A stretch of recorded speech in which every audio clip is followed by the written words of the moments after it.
多谢品德来关心国防的消息。国际唱水舰海军号正咧进行海上的测试，不过军事专家梅福兴伊也了讲，海军号舰舰顶面这个光电的潜望镜，是因为这情报商交会有前着，先借一支来用来满足测试的需要。军事专家伊就讲讲正式的光电的潜望镜交会了，敢都要搁换一摆，搁测试一摆。那针对这点，海军无想要加讲。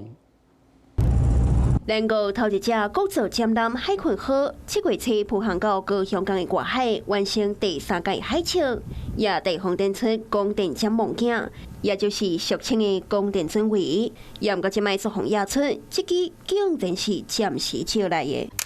军事专家梅福兴伫面册顶悬亚出，美国的情报商无伫时间内交会，才先借一套后代准测试。伊即期虽然这套光电潜望镜通过所有的测试，也毋过若正式的光电潜望镜交付了后，敢要搁跳换重测一摆？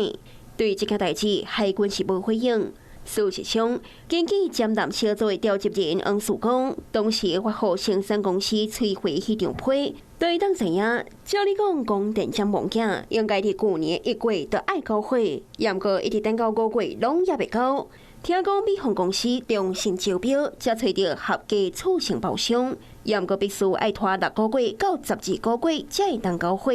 咱台湾当然是毋愿接受，才会伫去年秋天提出先借一套光电潜望镜后代准测试作为改退方案。新一代的这个前舰设计呢，它慢慢使用这种所谓的整合式的光学桅杆、电子仪器处理，或者是使用光纤的直接这个再传输到前舰里面，所以它这种光电桅杆呢，它不需要穿透船体，它直接装在帆罩里面，大幅度就减少了它这个安装上面的这种工程上面的一些困难。专家认为，该种工程无啥问题。也毋过相关系统的整合，拢爱个评估。是讲正人关注的国造舰舰海军号已经咧精检，也准备进入检航的阶段，希望伫9月30进前完成海上的测试。也毋过如今爆发着交会去前着，地所爱借用光电潜望镜的状况，也引发着外界关注。Hello， 我是蒋欣梅，想要抢先掌握最及时的新闻资讯吗？赶快订阅、按赞、开启小铃铛，锁定华视新闻 YouTube 频道。